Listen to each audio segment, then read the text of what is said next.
I'm Adriana, 28, standing here in a designer gown that costs more than most cars, fingers wrapped around a microphone that will change everything. 6 months ago, my parents forced me to marry Mason, a nobody they said would humble me. "It's where you belong after what you did," my mother Veronica hissed during my dress fitting. What they never suspected. Mason's bank account had more zeros than our family fortune. Tonight, as I take this mic at my parents' anniversary gala, their perfect world is about to shatter. Before I dive into how I brought my family to their knees, where are you watching from? Hit that like and subscribe button if you've ever been underestimated by the people who should have believed in you the most. Growing up as Adriana Thompson meant never questioning privilege.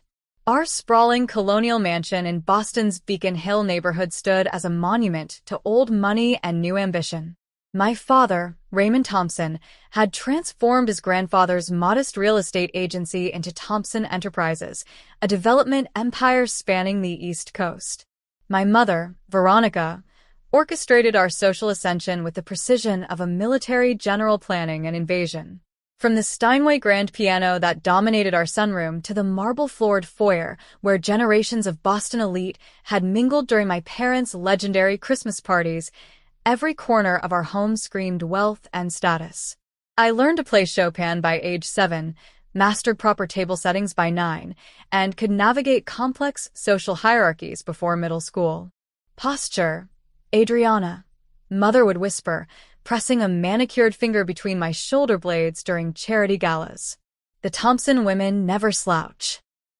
My closet bulged with custom-tailored designer pieces, my bathroom counter-displayed French skincare products in neat rows, and my calendar overflowed with equestrian lessons, etiquette classes, and volunteer work that conveniently photographed well for the society pages.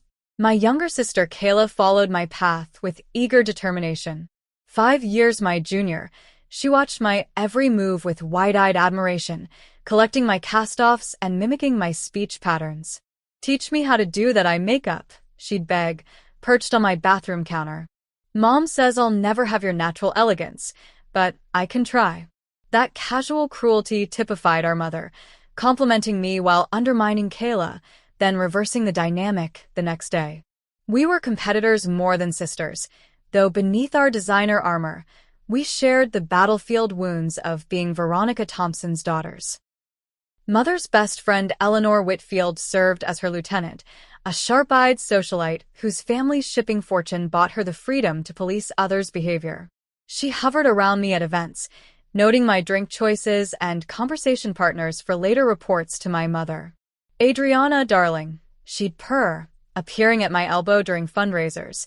"That young man you were speaking with, his family owns those discount furniture stores, don't they? How diverse your interests are becoming."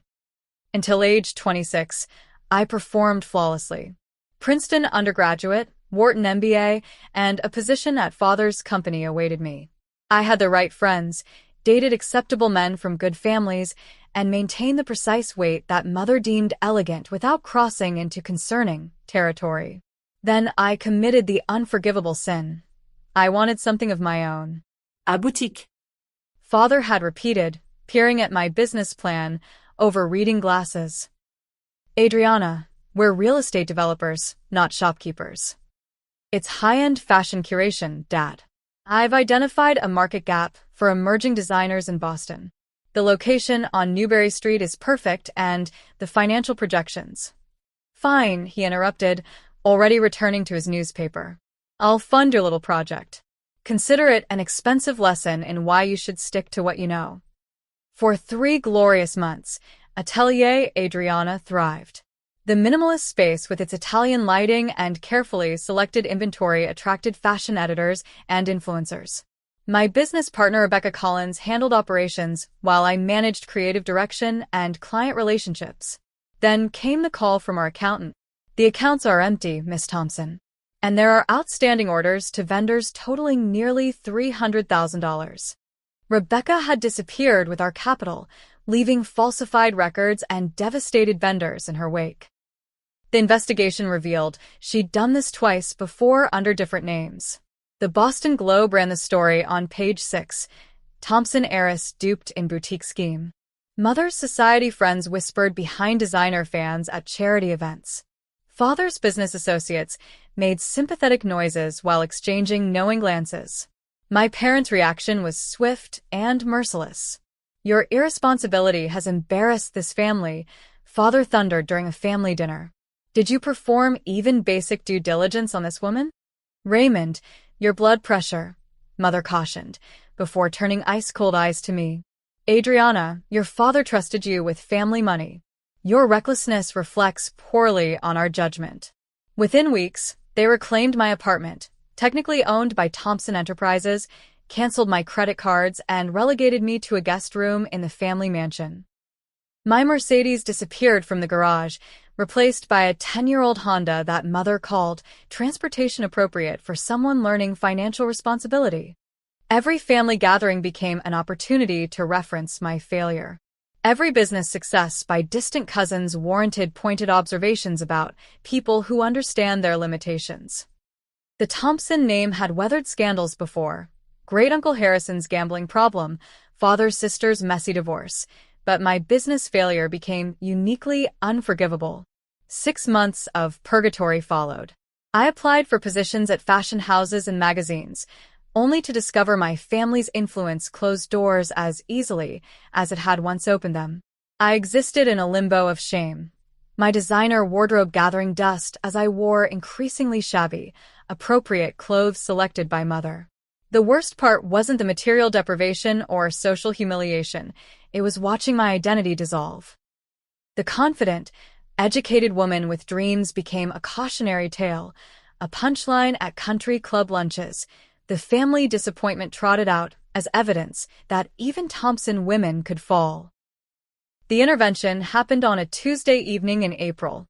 I entered the formal living room to find Father in his leather chair, Mother perched beside him, and a stranger in an unremarkable gray suit standing by the fireplace. "Sit down, Adriana," Father instructed, his complexion alarmingly red. Mother immediately placed her hand on his, a theatrical gesture reminding everyone of his heart condition. "Your father and I have reached a decision regarding your future," Mother began, her voice carrying the false warmth she used when firing household staff. "This situation cannot continue. I've applied for 37 positions," I defended, tallying the rejections I'd received, many from companies with Thompson connections. "And demonstrated your complete inability to function independently," Mother interrupted. "We've found a solution." Father cleared his throat. "Theodore Parker has been our family's attorney for decades. His associate son, Mason, is seeking a wife. He's willing to overlook your recent difficulties." The stranger stepped forward, and I realized with horror he wasn't some business associate. He was the solution they'd arranged. "Mason Parker," he introduced himself, extending a hand that I refused to take. Average height, plain features, medium brown hair cut in no particular style. His suit looked department store quality, his watch distinctly non-luxury. "This is absurd," I laughed, waiting for the joke to land. "I'm not marrying a stranger because of one business setback." "This isn't a negotiation," Mother stated flatly. "You'll marry Mason, who has generously agreed to this arrangement despite your circumstances. In return, you'll receive a modest apartment and an entry-level position at your father's company. And if I refuse this medieval arrangement?" Father's jaw tightened. "Then you'll leave this house with nothing but your personal belongings. No connections, no references, no financial support. Your choice." "Your father's heart can't take much more stress," Mother added, the implicit blame heavy in her tone. I fled the room, seeking refuge in Kayla's bedroom. My 23-year-old sister sat cross-legged on her bed, her expression confirming she already knew. "They've been planning this for weeks," she admitted, twisting her graduation ring nervously. "It's not about punishing you anymore, Adri. It's about controlling the narrative." "What does that mean?" "If you marry this guy and take a humble position, they can tell everyone it's a redemption story. The wild daughter who learned her lesson and embraced responsibility. By marrying some random lawyer son? Who even is this person?" Kayla shrugged. "Some financial consultant at a small firm. Dad's lawyer says he's steady and responsible." Mom likes that he's forgettable. He won't outshine their perfect family image, but he's respectable enough. 3 days later, I met Mason for an arranged dinner at a mid-tier restaurant downtown. He arrived in a Honda Civic similar to my downgraded vehicle, wearing the same unremarkable suit from our first encounter. His apartment, which he insisted on showing me after dinner, occupied the third floor of a converted brownstone in a gentrifying neighborhood. Functional furniture, minimal decoration, a small collection of classic novels on a standard bookshelf. Nothing suggested passion, ambition, or even basic personality. "I understand this isn't ideal," he said, watching me catalog his ordinary life. "But I think we could build something functional." "Functional?" I repeated. "That's your pitch for an arranged marriage? Not even a pretense of romance or compatibility?" He shrugged, unperturbed by my hostility. "Would you prefer I lie? We're both entering this arrangement for practical reasons." "What exactly are your practical reasons for marrying a stranger?" I demanded. Before he could answer, his phone buzzed. "Excuse me," he said, stepping into what appeared to be a home office and closing the door. His muffled voice sounded different, more authoritative, as he conducted what seemed like a business call. In desperation, I arranged a secret meeting with Tyler Reed, my ex-boyfriend from business school. We'd dated for 2 years before amicably parting when he took a position in Chicago. He'd returned to Boston 6 months earlier, reaching out several times before and after my business collapse. We met at a quiet bar far from my parents' social circles. Tyler looked as polished as ever in his custom suit, Rolex glinting as he stirred his Manhattan. "This arranged marriage is insane, Adri," he agreed after I explained my situation. "Your parents can't seriously expect you to go through with it. They've given me no choice. They're using Dad's heart condition as emotional blackmail." Tyler hesitated, swirling his drink. "What if there was another option? If you had a different husband candidate, someone your parents already approved of before all this happened?" My heart stuttered with sudden hope. "You'd do that for me?" His expression shifted, becoming oddly formal. "Look, I've always cared about you, Adriana. And the Thompson connections would be valuable for my career trajectory. We were good together once. Maybe this situation is an opportunity for both of us." The calculated assessment in his eyes told me everything. Not "I love you," but the Thompson connections would be valuable. Not "I want to save you," but this situation is an opportunity. I left Tyler at the bar and walked 6 blocks in designer heels that pinched with each step. The realization crystallized. My value had always been my family name, my connections, my status. Without those, even former lovers saw me as damaged goods potentially worth acquiring at a discount. The final blow came during my wedding dress fitting. Mother had selected an appropriately subdued ivory sheath, nothing too princess-like or attention-grabbing. "The Parker boy is making a sacrifice accepting you with your history," she remarked, instructing the seamstress to take in the waist. "This match is where you belong now. Be grateful anyone would take you." I caught my reflection in the 3-way mirror, a trapped woman in a sensible dress, about to enter a sensible marriage, fading into appropriate insignificance. My wedding day dawned with picture-perfect weather that felt like a cosmic joke. Mother had orchestrated a tastefully modest ceremony in our estate garden, significantly scaled down from the society extravaganza she'd once planned for me. "Nothing too ostentatious given the circumstances," she told the wedding planner within my hearing. "We're focusing on family values and new beginnings." I moved through the morning in a detached haze. The makeup artist concealed my sleepless eyes. The hairstylist arranged my dark hair in a conservative updo. The ivory sheath hung on my frame, its simplicity emphasizing how far I'd fallen from the couture-wearing socialite I'd once been. "You look appropriate," Mother assessed, adjusting my pearl necklace, her idea of suitable jewelry for my diminished status. "Remember to smile for the photographs. Everyone knows this isn't the wedding we planned, but appearances matter." Father walked me down the aisle with a firm grip on my arm that felt more restraining than supportive. 50 guests, trimmed from the original 300, watched my procession with expressions ranging from pity to barely concealed schadenfreude. Eleanor Whitfield dabbed theatrical tears while whispering to her seatmate. My Princeton roommate Jessica declined her invitation, citing a scheduling conflict that didn't prevent her from posting tropical vacation photos that same weekend. Even our family pastor's homily included thinly veiled references to humility and accepting one's station. Mason waited at the altar looking surprisingly composed in a suit only marginally better than his everyday attire. When I reached him, he squeezed my hand gently, the first genuine human contact I'd felt in months. "Just breathe," he whispered, his calm presence momentarily anchoring me in the surreal scene. The reception passed in a blur of condescending well wishes and backhanded compliments. "Marriage will mature you," announced Mother's cousin Margaret, patting my cheek. "Some women simply aren't meant for business." "The Parker boy seems steady," offered Father's golf partner William, emphasizing the word as one might describe a reliable but unexciting dishwasher. I noticed Mason's guests then, only 5 people who clustered together at their assigned table. Unlike our society friends in designer outfits and family heirlooms, they wore simple but quality clothing and observed the proceedings with curious, intelligent eyes. A striking woman in her 50s with silver-streaked black hair caught me watching and raised her champagne flute in a private toast that somehow felt more authentic than all the flowery speeches combined.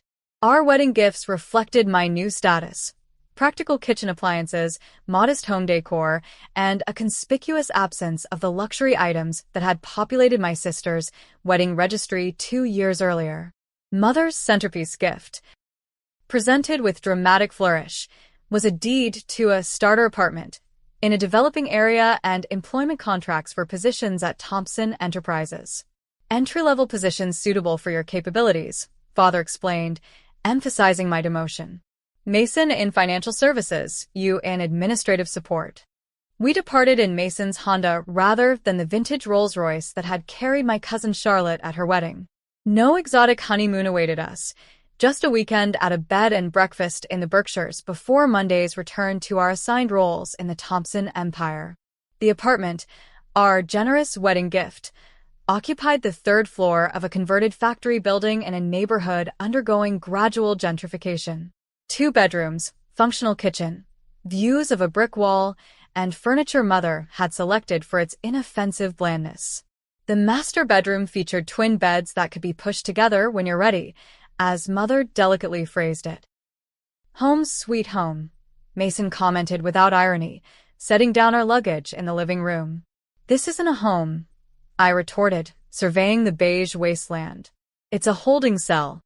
The next morning, I faced my new reality, learning to operate a coffee maker I'd never needed before, figuring out which cleaning products addressed which surfaces, discovering that groceries didn't magically appear in refrigerators.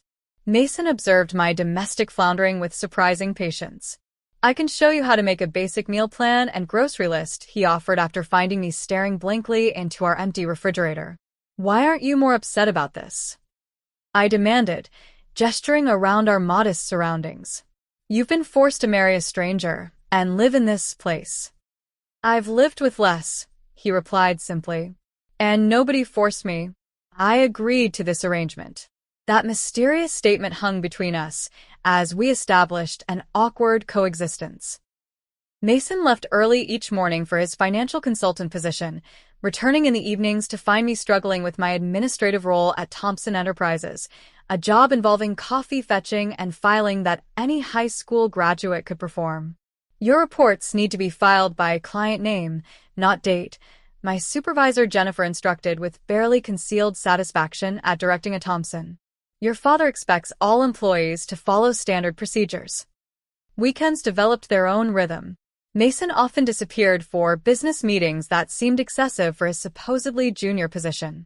He maintained a locked home office where he took private calls in a voice that carried more authority than his supposed role warranted. My curiosity grew alongside my suspicion. Why would this unassuming man agree to marry a disgraced socialite? What happened during those weekend meetings? Why did he sometimes receive packages that he immediately secured in his office?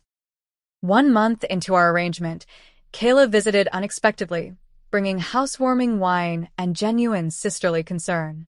This place isn't actually terrible, she assessed, exploring our apartment with interest rather than mother's barely concealed disgust during her obligatory visit.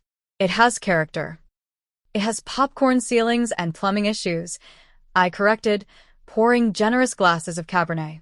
Mason seems nice, she ventured cautiously. Not at all what I expected. What did you expect? Someone desperate or weird? He's neither. She hesitated. He actually reminds me of Dad before all the success. Focused, observant, quietly confident. That evening, Mason returned with takeout from an excellent Thai restaurant that shouldn't have fit our budget. When I questioned the expense, he shrugged it off. Life's too short for bad pad Thai. The three of us assembled a bookshelf together, a project that revealed Mason's methodical nature and unexpected humor. When the shelf collapsed due to my misaligned screws, his deadpan, I believe that's what structural engineers call an epic fail, startled a genuine laugh from me. My first in months. After Kayla left, Mason and I shared a moment of unexpected companionship over fortune cookies and coffee. Thank you for being kind to my sister, I said, surprising myself with the sincerity. She's caught in the middle of all this. Kayla sees you more clearly than your parents do, he replied, breaking his cookie. She values your strength. What strength? I'm living in an arranged marriage in an apartment my mother furnished with reject items from our summer house. Mason studied me with unexpected intensity. The strength it takes to survive when everything you identified with is stripped away. Many people would have broken. Something shifted between us that night. Not romance, but perhaps the beginning of respect.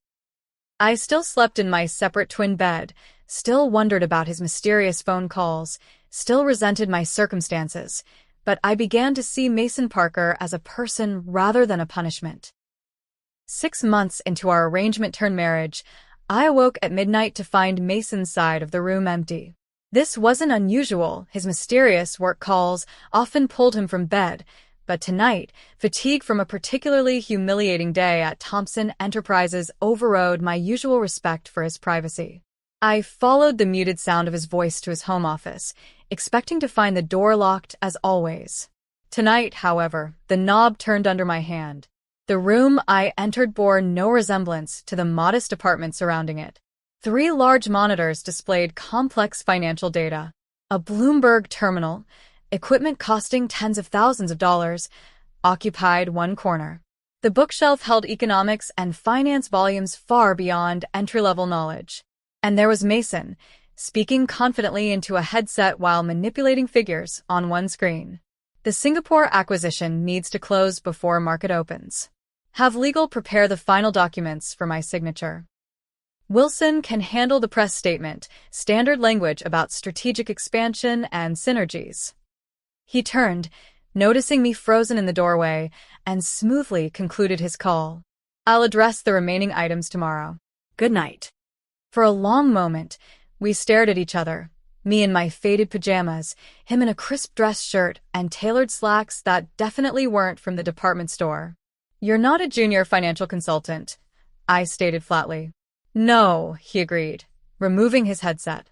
I'm not. Then who exactly did I marry? Mason gestured to the chair opposite his desk.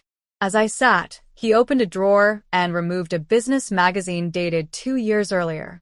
He placed it before me, open to a feature article titled The Invisible Billionaire, Aurora Investments' Mysterious CEO. The article detailed Aurora Investments, a multi-billion-dollar private equity firm known for strategic acquisitions and technological innovation. Its CEO, notorious for avoiding photographs and public appearances, had built the company from nothing into a global powerhouse within a decade. Your MP? I whispered, recognizing the initials attributed to Aurora's elusive leader. Mason Parker, CEO and founder of Aurora Investments, he confirmed. Current net worth approximately $4.2 billion. My mind raced through fragmented business news I dismissed over years. Rumors about the reclusive billionaire whose investment strategies outperformed even the most established firms, speculation about his identity, theories about why someone so successful avoided publicity. Why the deception? Why agree to marry me? Why live like this when you could have? I gestured wildly at our surroundings.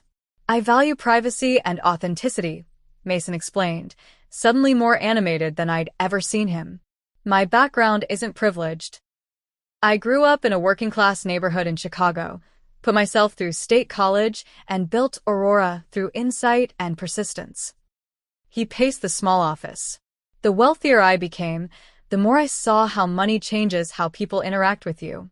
Everyone wants something: access, funding, connection, status. I decided to live modestly and keep my identity private to maintain genuine relationships and perspective. But why marry me? Was this some bizarre social experiment? His expression sobered. I knew your family through business channels. When Theodore approached me about this arrangement, I recognized an opportunity to assess the Thompsons firsthand before finalizing certain business decisions. Fury rose in my chest. So, I was corporate due diligence? A way to get inside information on my family's business? Initially, he admitted. But something else happened. I saw someone whose identity had been defined by external markers. Family name, social position, material possessions. When those were stripped away, I witnessed your struggle to redefine yourself. It was compelling. My trauma was compelling? My humiliation was interesting case study material? Your resilience was inspiring, he corrected. And I saw something your family couldn't, that your business failure wasn't due to incompetence. It was sabotage. That stopped me cold. What are you talking about? Mason tapped a few keys, bringing up documents on his center monitor. Rebecca Collins. 3 previous identities, all with similar schemes. Your mother's foundation made a substantial donation to a nonprofit connected to Rebecca 2 weeks before she approached you about the partnership. That's circumstantial, I protested, though my heart raced with terrible suspicion. Perhaps. But this isn't.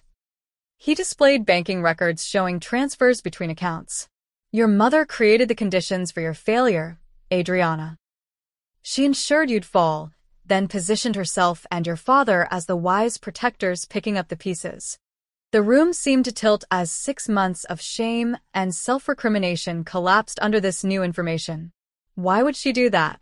Control, Mason said simply. Your boutique was succeeding.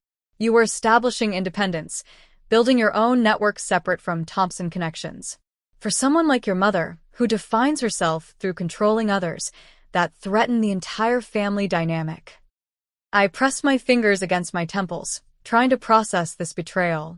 And you've known this how long? I suspected before our arrangement. I confirmed it 3 months ago. Why not tell me immediately?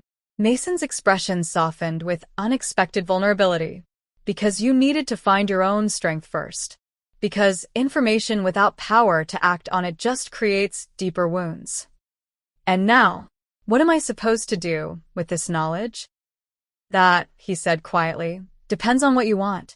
Revenge? Reconciliation? Escape? Something else entirely. The question hung between us.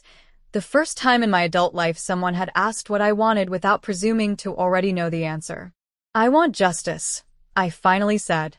And I want my life back, not the shallow existence my parents defined, but something authentic. Something mine. Mason nodded slowly. I can help with that if you'll let me. Why would you help me? What do you get out of this? His gaze held mine steadily. A partner. Someone who sees me for who I am rather than what I own. Someone who understands both worlds and chooses reality over illusion. That sounds suspiciously like a real marriage, I observed. Maybe it could be, he suggested, a hint of uncertainty in his voice that humanized the billionaire CEO more than anything else could have. We could start over, no arrangements, no deceptions, no expectations except honesty. That night, we pushed the twin beds together for the first time.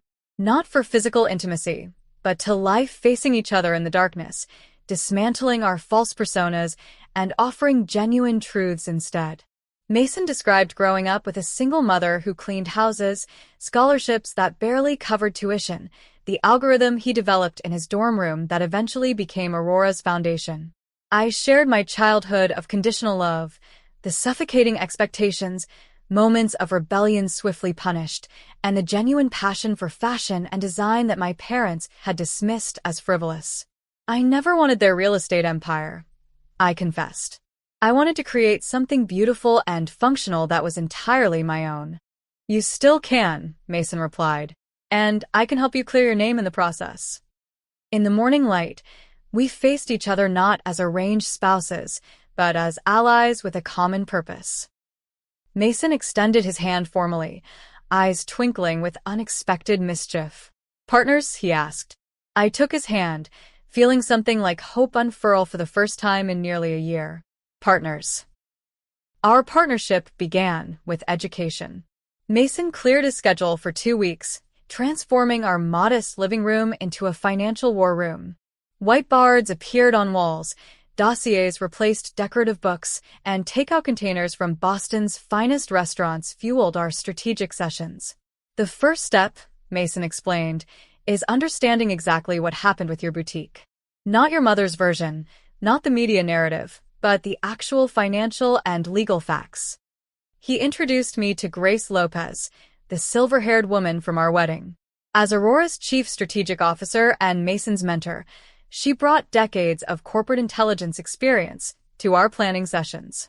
Your boutique's business model was actually quite sound, Grace noted, reviewing my original projections. Your inventory selection showed remarkable intuition for emerging designers who've since gained prominence. With proper backing, you'd have been profitable within 18 months. This validation, professional and objective, healed something I hadn't realized was still raw. My business hadn't failed because of my incompetence, but because of deliberate sabotage. Mason guided me through complex financial concepts, patiently explaining market dynamics and investment strategies. I absorbed everything, fueled by determination to reclaim my narrative. You have excellent instincts, he observed after I correctly identified weaknesses in a sample business proposal. You just lacked technical knowledge and experience, gaps anyone could fill with proper education. Grace's assignments built my confidence, analyzing financial statements, identifying manipulation tactics, recognizing patterns in corporate communications. Each successfully completed task replaced a brick in the foundation of self-worth my parents had systematically dismantled. Our investigation into Rebecca Collins revealed a professional con artist who specialized in targeting wealthy families. Her previous identities, Rachel Carter, Renee Campbell, Rita Chambers, followed identical patterns: establish trust, secure investment, embezzle funds, disappear. She never should have passed basic due diligence, Mason noted, displaying her multiple fraud convictions under various aliases. Someone deliberately concealed these red flags during your vetting process.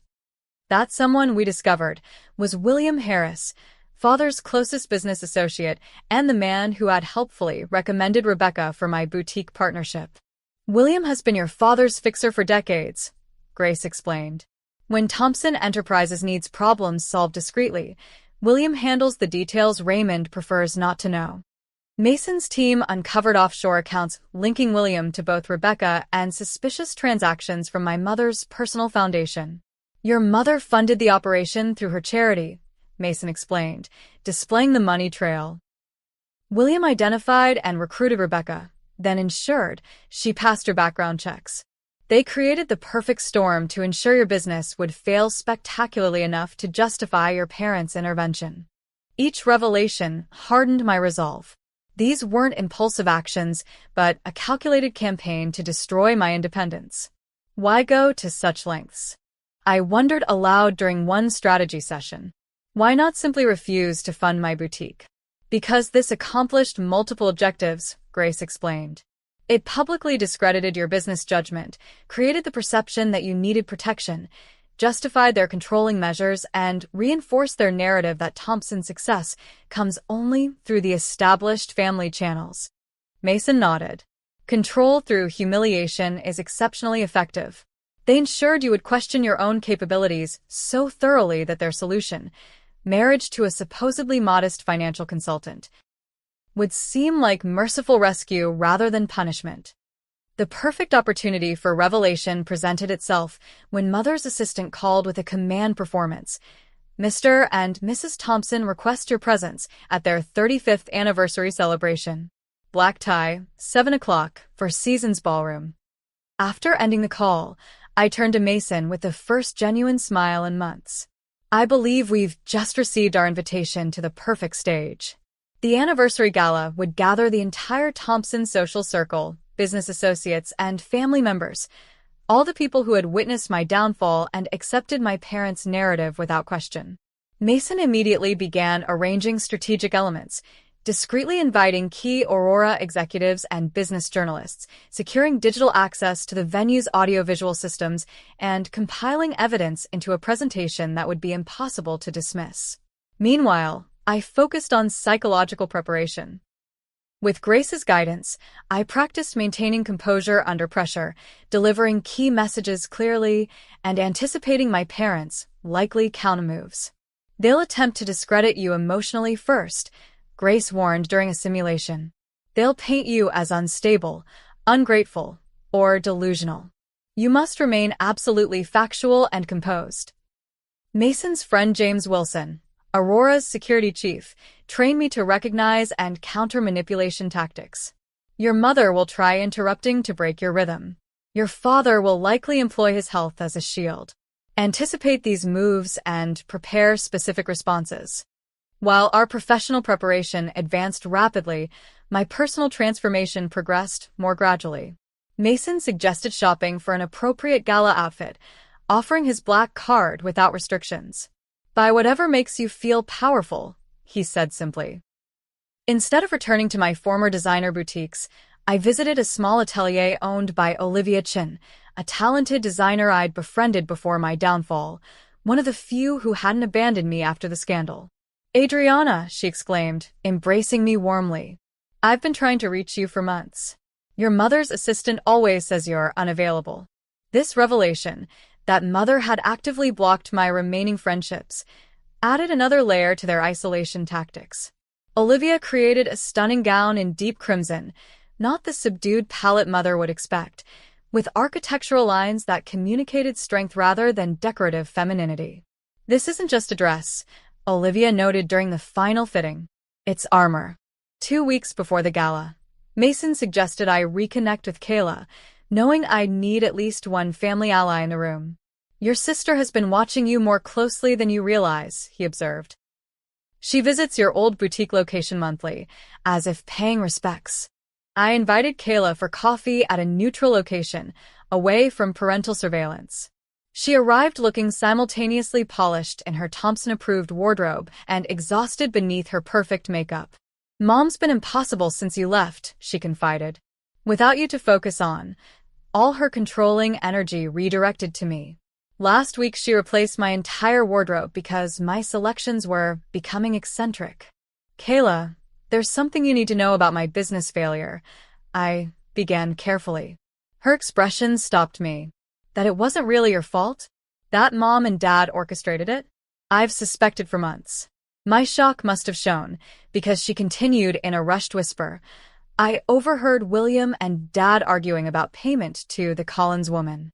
Then I found old pictures of Rebecca with different hair and names in Mother's foundation files when I was helping organize their charity gala." "Why didn't you tell me?" Her eyes filled with tears. "By the time I put it together, you were already married and gone.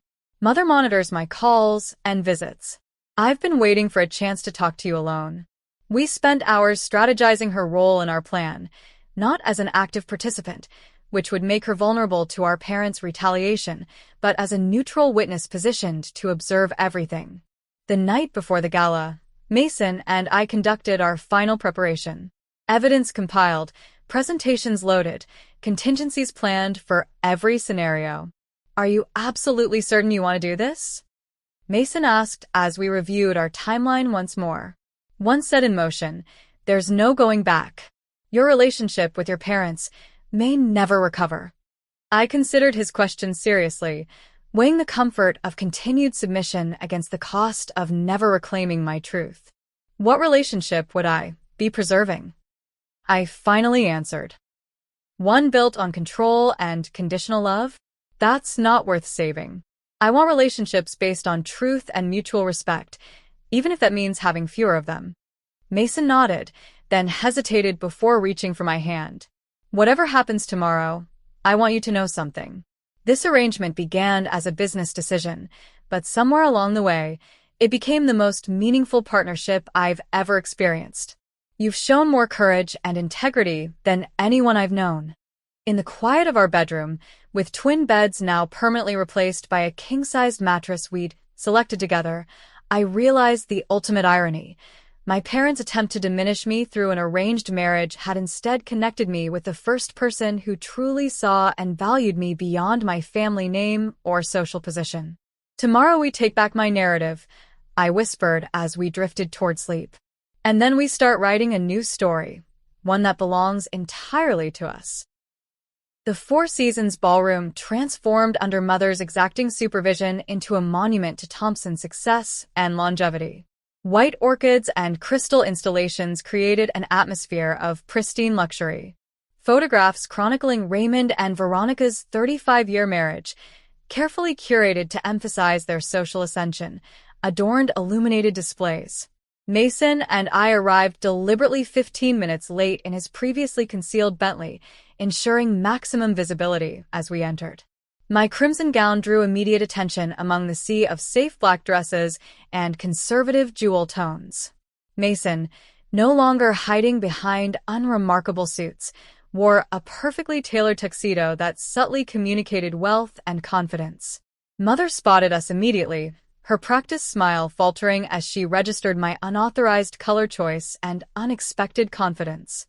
She approached with father in tow, his florid complexion suggesting pre-event cocktails. "Adriana Mason," she greeted coolly. "How striking you look tonight." "Congratulations on 35 years," Mason replied smoothly, presenting an envelope. "We've made a donation to the Children's Hospital in your honor." Mother accepted the envelope, her eyebrows rising slightly at the amount visible through the windowed paper. "How generous. Mason, your consulting must be going exceptionally well." "You could say I've found my niche," he replied with deliberate understatement. Father assessed Mason with narrowed eyes, noticing the subtle details he'd previously overlooked: the hand-stitched tuxedo, the limited edition watch, the quiet confidence that couldn't be purchased or fabricated. "Thompson Enterprises must be paying junior staff better than I realized," he commented, fishing for information. "Actually, Raymond," Mason responded, using my father's first name for the first time, "I've found alternative employment that better utilizes my capabilities." Before father could probe further, Mother interjected, "Do circulate, dears. So many people are eager to see how you're adapting." As they moved to greet other guests, Mason whispered, "Your mother just activated the Society Brigade. Incoming judgment in 3, 2, 1. On cue, Eleanor Whitfield materialized beside us, her diamond choker glittering like an expensive collar. "Adriana, darling, how brave of you to wear such a bold color in your position. And Mason, you've acquired a more cosmopolitan appearance since the wedding. Learning to dress for success." "Actually, Eleanor," I replied with practiced calm, "Mason has been teaching me about authentic success versus mere appearance. It's been quite illuminating." We navigated the room strategically, Mason introducing me to colleagues who were actually Aurora executives and board members. The reactions from my parents' circle shifted from condescension to confusion as these apparently influential figures treated me with marked respect. "Adriana has remarkable insight into consumer behavior and market positioning," Mason told the bewildered chairman of Boston's largest bank. "Her analysis recently guided one of our most successful acquisitions." Across the room, I spotted Rebecca Collins, my embezzling former partner, in animated conversation with Mother. Her presence, clearly orchestrated to unsettle me, instead confirmed the coordination behind my downfall. I approached them directly, interrupting their conversation with deliberate poise. "Rebecca, what a surprise to see you here," she faltered, unprepared for my composure. "Adriana, I heard you'd, well, step back from fashion." "Temporarily," I replied, maintaining eye contact until she looked away first. though I've been deeply involved in investigating financial irregularities in the industry. Fascinating patterns emerge when you have the right data. Mother intervened swiftly.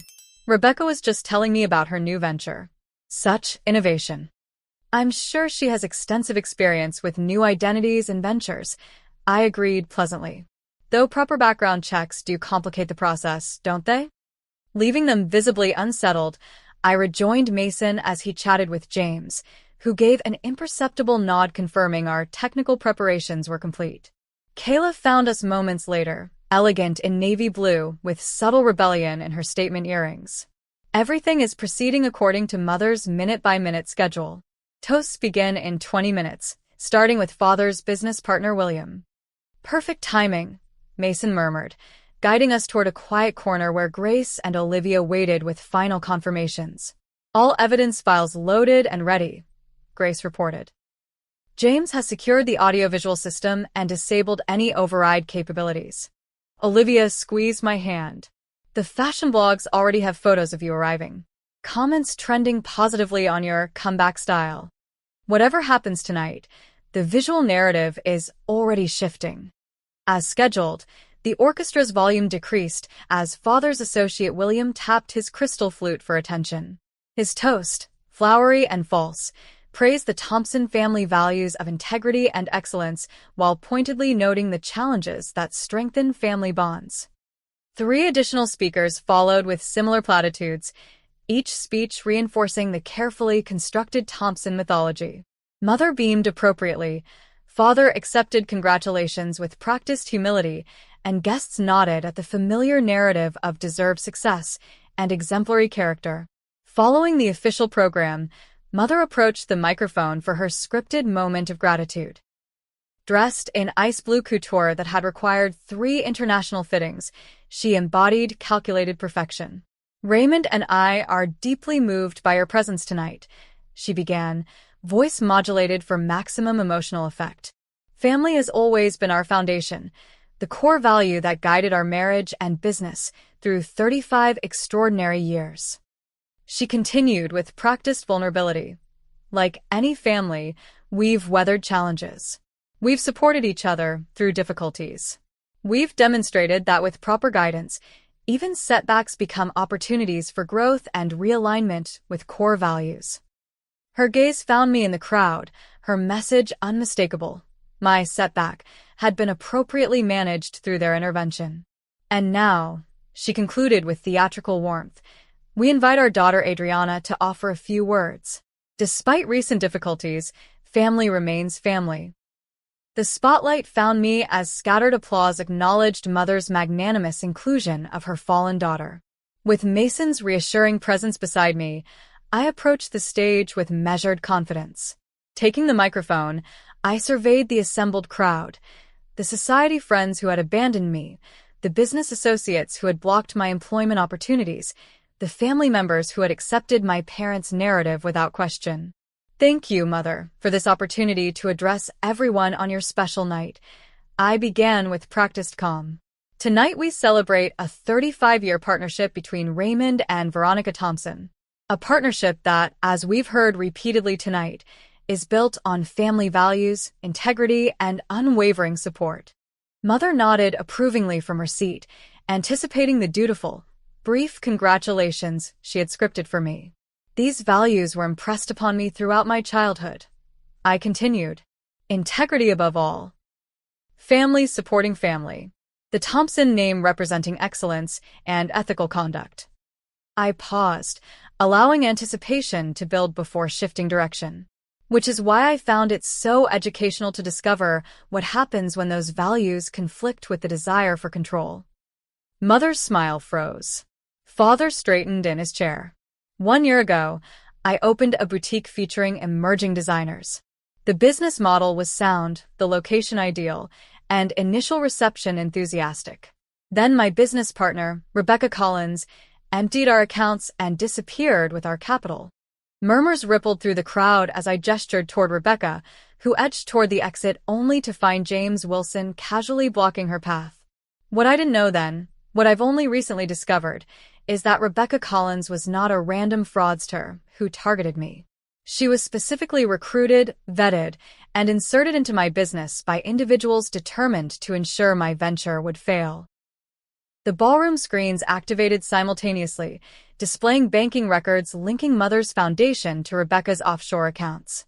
These financial transactions show payments from the Veronica Thompson Foundation to shell companies controlled by Rebecca Collins, payments made shortly before she approached me about partnership, and again immediately after she embezzled our funds. Gasps and whispers intensified as I advanced through meticulously organized evidence. Emails between William and Rebecca discussing the Thompson daughter situation, Mother's instructions regarding the timing of the embezzlement, Father's knowledge of the plan to teach Adriana necessary lessons about independence. This orchestrated business failure served multiple purposes, I explained. Maintaining the professional tone Mason and Grace had helped me perfect. It discredited my judgment, justified unprecedented control over my personal and professional choices, and culminated in an arranged marriage designed to remove me from public view while maintaining family appearances. Mother stood abruptly. This is preposterous. Adriana has clearly been manipulated by. By whom, Mother? I interrupted calmly. By my husband? The supposedly modest financial consultant you selected precisely because he seemed controllable and grateful for Thompson connections. I gestured toward Mason, who approached the stage with characteristic composure. Allow me to properly introduce my husband. This is Mason Parker, founder and CEO of Aurora Investments, current valuation $68 billion. Perhaps you've read about him, though he's famously private about his identity and prefers the substance of success over its trappings. The screen shifted to display news articles about Aurora's founder, investment performance metrics that outpaced even the most established firms, and Mason's estimated personal net worth, significantly exceeding the Thompson family fortune. The stunned silence that followed was broken by Eleanor Whitfield's audible "Good God" from the front table. Mason agreed to our arranged marriage for his own reasons, I continued. Reasons that evolved from strategic business intelligence to something neither of us anticipated. Authentic partnership based on mutual respect and shared values, the actual family values my parents espoused but failed to practice. Father rose now, face alarmingly red. This public display is unconscionable. My heart condition is being monitored by 2 cardiologists on Aurora's board who are present tonight, Mason interjected smoothly, joining me at the microphone. Your health concerns are noted and addressed, Raymond, though they seem remarkably situational in their appearance.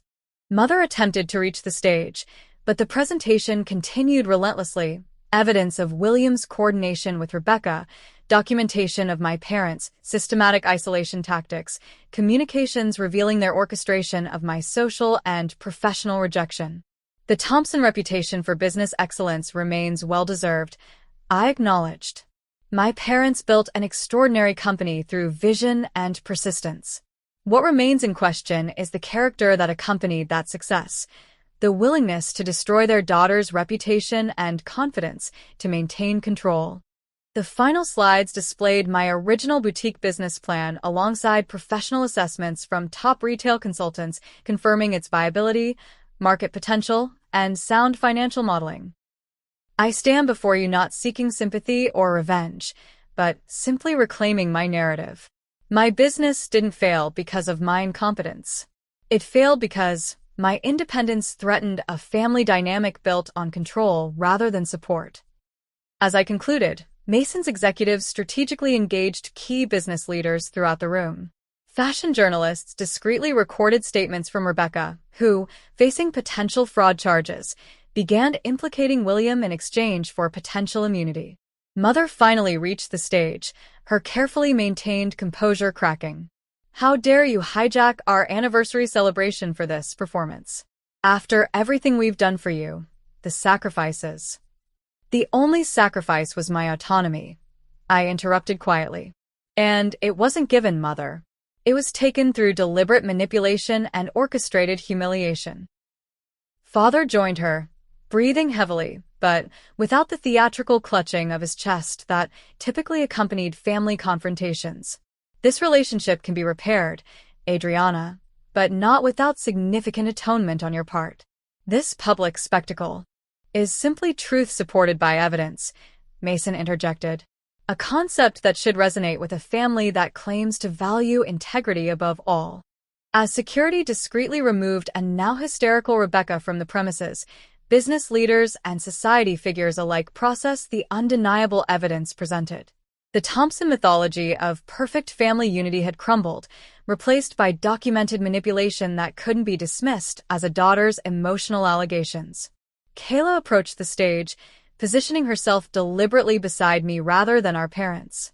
This visual statement, the younger Thompson daughter aligning with the truth rather than family fiction, delivered the final blow to Mother's carefully constructed narrative. The dynasty built on appearance over substance faced its reckoning not through scandal headlines or whispered rumors, but through methodical exposure of its own documented actions. As Mason and I departed the ballroom, leaving behind the debris of a shattered family mythology, he leaned close to whisper, "This isn't the end. It's the beginning of something authentic." For the first time in my adult life, I faced an unscripted future and found myself utterly unafraid. The Sunday following the gala, Boston's society pages struggled to diplomatically cover what was already being called the Thompson revelation. Headlines ranged from the tactful 35th anniversary gala takes unexpected turn to the more direct Thompson family business practices questioned after heiress's presentation. Mason monitored the coverage with professional detachment, sorting reports into categories for our legal team's review. "The narrative is splitting along predictable lines," he observed over breakfast in our modest apartment, our last day before moving to his actual residence. "Older establishment figures are attempting damage control for your parents, while business publications are focusing on the documented evidence." I nodded, scanning industry newsletters that had already picked up the story of Rebecca's fraud scheme and my parents' involvement.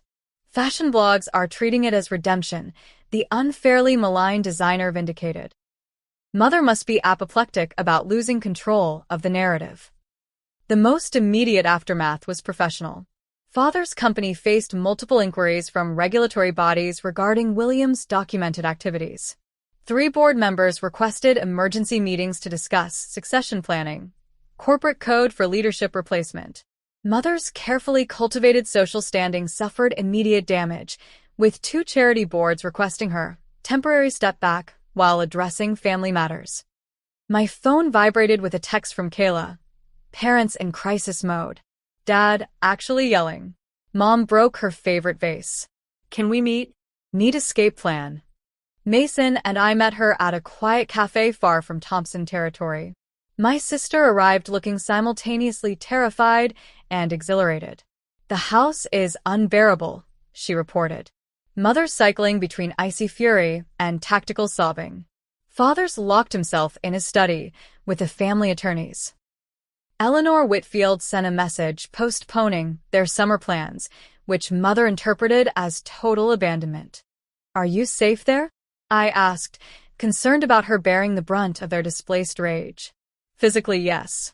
Emotionally," she shrugged. "They're too focused on damage control to bother with me, though Mother did deliver a 20-minute monologue about familial betrayal when I declined to call you delusional on the record." By week's end, Mason had helped Kayla secure her own apartment and position at a respected architectural firm, her actual passion, which our parents had dismissed as impractical compared to the Thompson real estate track they'd planned for her. Meanwhile, Mason and I transitioned to our authentic life together. His actual residence, a stunning penthouse overlooking Boston Harbor, reflected his true personality far more than the modest apartment he'd endured during our arrangement. "I've owned this place for 5 years but rarely spent time here," he explained as we entered the spacious, light-filled space. "Too empty, with just me. It needed the right person to make it feel like home." The penthouse, like Mason himself, balanced understated luxury with genuine comfort. Custom bookshelves housed his actual collection: philosophy, economics, architecture, and surprising vintage science fiction. The kitchen featured professional-grade equipment that revealed his hidden culinary skills. his office, no longer needing concealment, showcased the command center from which he directed his global investments. "You maintained the deception flawlessly," I noted, exploring rooms that revealed more about my husband in minutes than I'd learned in our first months together. "No wonder Aurora's competitors can't anticipate your moves." "I've spent years perfecting professional privacy," he acknowledged. "What I never mastered was personal connection until you." Our personal evolution mirrored our changing external circumstances. The marriage that began as a business arrangement developed authentic dimensions neither of us had anticipated. Mutual respect evolved into genuine affection, partnership deepened into trust, and shared goals created a foundation stronger than any society match could have provided. 3 weeks after the gala, my parents' attorney contacted us with a proposed reconciliation agreement, essentially a contract establishing conditions for family reunification, complete with mutual non-disclosure provisions and scheduled appearances at key social events. "They're still attempting to control the narrative," Mason observed as we reviewed the document together. "Notice how it frames everything as misunderstandings rather than deliberate actions." I declined the agreement with a simple response. Reconciliation begins with accountability, not contractual appearances. I remain open to honest conversation when they're ready for authenticity over image. My professional rehabilitation proceeded more positively. With Mason's strategic guidance and Grace's mentorship, I developed a business plan for a revised boutique concept, one built on sustainable practices and emerging designer incubation. "Your original model was sound," Grace confirmed during our planning session. "With proper financial structure and experienced operation support, there's no reason this venture shouldn't succeed." Aurora provided initial funding as a proper business investment rather than family obligation. Mason insisted on standard due diligence and return expectations, because you don't need charity or favors. Your concept deserves legitimate backing. Olivia joined as creative director, bringing her design expertise and industry connections. We secured a location 3 blocks from my original boutique, a symbolic reclamation of territory I'd been forced to abandon. 4 months after the gala revelation, we held a small launch event for Authentic Atelier. Fashion editors, industry buyers, and selected clients attended, with notable absences. My parents declined their invitations with formal regrets. Eleanor Whitfield and her social circle conveniently had prior commitments. Their absence highlighted the most significant aftermath, the necessity of rebuilding life with chosen connections rather than obligatory ones. Some relationships couldn't survive truth-telling, and perhaps were never meant to. My twice-weekly therapy sessions helped process this reality. Dr. Harrington specialized in family trauma and identity reclamation, guiding me through grief for the family I'd thought I had and acceptance of the family that actually existed. "Your parents' capacity for relationship may always be conditional," she observed during one particularly difficult session. "That doesn't diminish your worth or right to authenticity." 6 months after the revelation, Mason and I faced the question that had hovered unspoken. What did we want from our accidental marriage now that its original premise had evaporated? Over dinner at our now favorite neighborhood restaurant, a place we discovered during our modest life that we continued patronizing despite having access to Boston's most exclusive establishments, Mason proposed a solution. "I've been thinking about our unusual beginning," he said, reaching for my hand across the table. "We started with contracts and arrangements rather than choice and emotion. What if we reset completely?" From his pocket, he produced not an ostentatious diamond, but a simple band of meteorite and gold. This marriage began as a business decision that evolved into something authentic and unexpected. "I'd like to choose it properly this time. Choose you, not for appearances or advantages, but because you've become essential to my life." 2 months later, we held a private ceremony on the rooftop garden of our penthouse. 20 guests, true friends and chosen family, witnessed our exchange of vows that acknowledged our unconventional beginning and committed to our chosen future. Kayla stood beside me, flourishing in her new independence and genuine passion for sustainable architecture. Olivia adjusted my simple gown, her original design created specifically for this authentic celebration. Grace and James represented Mason's chosen family, the loyal colleagues who had known his true identity when the world saw only what he allowed them to see. My parents attended, a tentative first step toward whatever relationship might be possible. Their presence came without conditions or expectations, their seating with regular guests rather than special family positioning. Mother approached during the reception, her carefully neutral expression masking whatever emotions churned beneath. The ceremony was tasteful, she offered, the closest approximation to approval she could manage. The dress suits you. Thank you for coming, I replied simply. It matters that you're here. Father maintained greater distance, though he approached Mason with what appeared to be genuine curiosity about Aurora's sustainable investment initiatives, a conversation about actual business rather than appearances or control. 1 year after the gala revelation that transformed our lives, Mason and I created our own anniversary tradition, a quiet dinner where we exchanged private truths rather than public performances. I never expected happiness from our arrangement. I admit it, sharing vulnerabilities still difficult to voice. At best, I hoped for tolerable coexistence. Finding genuine partnership seemed impossible. I planned for a strategic alliance and temporary inconvenience, Mason confessed. I never anticipated needing someone or allowing myself to be truly known. The modest apartment where we began our strange journey became Kayla's first independent home, our wedding gift to her, a space where she could define herself beyond Thompson expectations. The boutique flourished, expanding to include a designer incubator program supporting emerging talent with both financial backing and business education. My relationship with my parents evolved into something neither wholly estranged nor falsely reconciled, a careful navigation of boundaries and limited engagement based on their capacity for authentic connection rather than controlled performance. Most significantly, the woman who entered an arranged marriage believing herself fundamentally flawed and deserving of punishment discovered a different truth. That authentic strength comes not from perfect performance, but from honest self-knowledge and the courage to live truthfully. The parents who arranged my marriage to humble me inadvertently connected me with the person who most clearly saw my value. The man they chose to diminish me instead became my strongest advocate and partner. The humble circumstances meant to teach me my place instead taught me that genuine worth transcends external markers of success. Perhaps that's the ultimate lesson worth sharing. Sometimes the very circumstances designed to break us become the foundation for rebuilding something authentic and unbreakable. Have you ever discovered strength in what initially seemed like your lowest moment? Has someone else's attempt to control you eventually led to unexpected freedom? Share your story in the comments below. And if this tale of finding authenticity resonated with you, please hit that like button and subscribe for more stories about transformation and resilience. Thank you for joining me on this journey. May you find the courage to claim your own authentic narrative, whatever unexpected forms it might take.